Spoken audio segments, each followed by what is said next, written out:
Pemirsa, apa kabar? Saya Santina membawakan Warta Berita PTS tanggal 2 April. Kembali ada orang Vietnam yang mencoba menyeludup ke Taiwan. Kapten dan 4 awak kapal kargo Taiwan berbendera Kamerun JC menjemput 15 penyeludup asal Vietnam di pesisir Tiongkok untuk meraup keuntungan. Kapal tiba di perairan barat daya Taiwan Sabtu lalu dan dicegat oleh petugas patroli laut. Kelima orang tersebut ditahan dengan larang besuk oleh pengadilan, sementara penumpang gelap Vietnam ditahan oleh Ditjen Imigrasi. Petugas patroli laut menghentikan kapal kargo dan memeriksa kapal. Mereka menemukan penyelundup Vietnam yang bersembunyi di dalamnya. Kapten kapal dari Kamerun ini bersama dengan kepala teknisi dan awak kapal berjumlah 5 orang. Demi meraup untung besar, ia memboyong 15 penyelundup Vietnam masuk ke Taiwan.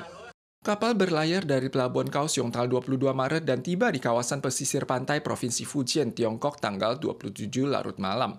Setelah mengangkut penyelundup Vietnam yang menunggu di sana, kapal tersebut kembali ke perairan barat daya Taiwan tanggal 30 malam.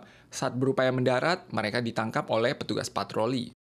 由于该船为躲避查缉，不断变更海域接驳，侦办期间出动高雄、澎湖、台南海巡队多艘巡防艇实施拦截围捕，才顺利在海上拦截该船。 Sebagai upaya antisipasi, petugas patroli melakukan penggeledahan menyeluruh terhadap kapal kargo dengan anjing pendeteksi. 13 penyelundup pria dan 2 wanita Vietnam dibawa ke darat dan diserahkan ke Ditjen Imigrasi untuk diproses. Kelima oknum termasuk Kapten Chai dilimpahkan ke Kejaksaan untuk disidik berdasarkan UU Keimigrasian dan pelanggaran keluar masuk Taiwan. Investigasi kasus keracunan makanan Polam Kopitiam belum selesai. Beberapa kasus dugaan keracunan makanan kembali dilaporkan di Taipei dan New Taipei. Salah satunya adalah kasus di mana 2 dari 4 orang yang makan di restoran Kura Sushi mengalami diare dan ruam. Pada kasus lain, 9 orang mengalami muntaber setelah menikmati jamuan musim semi perusahaannya di Hotel Garadesin. Kasus Polam Kopitiam menarik perhatian masyarakat terhadap keamanan pangan. Namun dugaan kasus keracunan makanan kembali muncul di kota Taipei. Pada Kamis lalu, 2 dari 4 orang yang makan di restoran Kura Sushi yang terletak di distrik Chongshan, kota Taipei, bergegas ke UGD setelah menderita diare dan ruam. Diketahui kedua orang ini ada makan ikan salmon, tuna, dan minum sup miso. Tak hanya itu, Watson Groves yang mengadakan jamuan musim semi di Hotel Garadesin yang terletak di distrik Sichuan, kota New Taipei, juga dikabarkan ada karyawan mengalami muntaber dan 9 diantaranya telah menerima perawatan medis. 2 di antara 5 pasien perawatan intensif kasus keracunan makanan Polam Kopitiam sedang dipertimbangkan untuk menjalani transplantasi hati. Departemen Kesehatan Kota Taipei mengonfirmasi bahwa sampel tangan koki asal Vietnam terdeteksi positif asam bongkrek. Lanjutan investigasi keseluruhan kasus tidak hanya ditaruh pada bahan makanan, tetapi juga akan menyelidiki apakah terjadi permasalahan pada proses memasak. Pemkot Taipei mengadakan jumpa pers tanggal 2 siang untuk mengumumkan hasil tes terbaru terkait skandal keracunan makanan Polam Kopitiam. Sampel tangan koki Vietnam dinyatakan mengandung asam bongkrek. Total insiden Polam Kopitiam di Taiwan mencapai 29 kasus. Saat ini 5 kasus sedang dirawat di unit perawatan intensif. 2 diantaranya dipertimbangkan menjalani transplantasi liver. 这4位肝脏的损害都非常厉害，那甚至有2位可能考虑要换肝。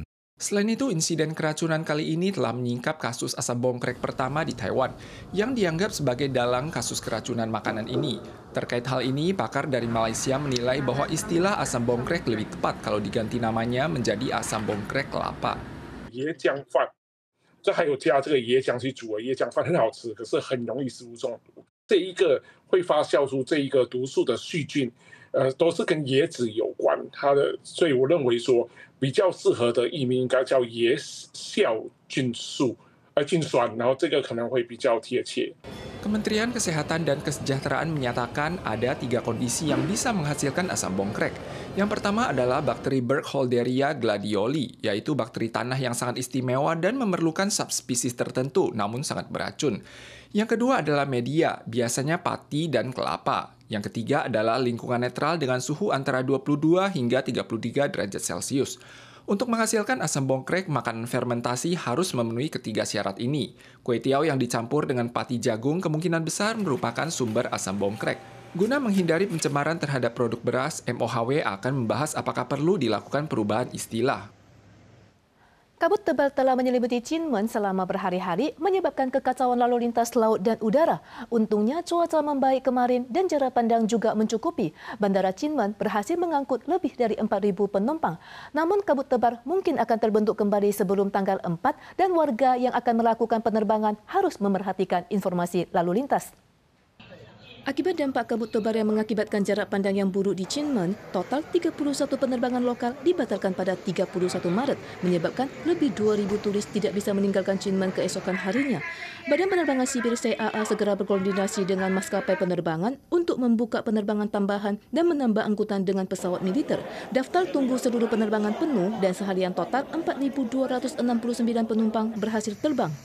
Menurut perakiraan Badan Cuaca Pusat CWA, meskipun peringatan kabut tebal telah dicabut dini hari tadi, masih terdapat kemungkinan efek kabut tebal sebelum tanggal 4. Warga yang bepergian diimbau untuk memerhatikan informasi lalu lintas.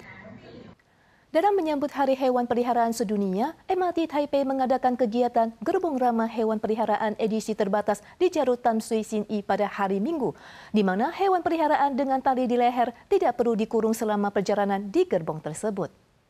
Banyak anjing di dalam gerbong MRT. Ini adalah tanggapan MRT Taipei terhadap Hari Hewan Peliharaan Sedunia. Menyusul uji coba pengoperasian gerbong khusus hewan peliharaan tahun lalu, gerbong ramah hewan peliharaan diluncurkan tahun ini untuk menarik para pemilik mengajak anjing mereka naik MRT. 去年是报名制嘛，然后就是有限额名额啊，今年就是加开了很多班次，可以让毛小孩可以不用被关起来，因为他其实不是很喜欢这样被关起来，因为他现在1年1次嘛，看到之后可能每季或每个月的话，可能更好。 Anjing tidak perlu dikurung dalam kandang, asalkan diikat dengan tali kekang, mereka dapat langsung berbaring di atas pemiliknya untuk beristirahat dan berinteraksi dengan anjing lainnya. Sedangkan gerbong kucing telah dipasang pagar partisi. Setiap kereta ramah hewan peliharaan didampingi dokter hewan, pelatih hewan, dan petugas keamanan untuk memberikan bantuan yang diperlukan kepada penumpang. 去年也是有猫出来，那出来的猫大概都是出现炸毛啊，然后整个很紧张的一个表现，甚至我们还看到它在车厢直接就想飞起来了。对，所以今年的分开，我觉得是比去年有更好的一个安全措施。 Pihak MRT Taipei menjelaskan kereta ramah hewan peliharaan merupakan shift tambahan di luar jadwal yang telah ditetapkan dan tidak akan memengaruhi hak penumpang biasa. Terkait apakah kereta ramah hewan peliharaan akan dioperasikan secara normal dan mengikut sertakan jenis hewan peliharaan lainnya di masa depan, pihaknya menjawab akan mengumpulkan saran terkait dan melakukan evaluasi lanjutan. Para pemirsa sekalian, sekian Warta Berita PTS. Berikutnya mari kita saksikan sakura bermekaran di Korea Selatan. Kita suara lagi di lain kesempatan. Sampai jumpa.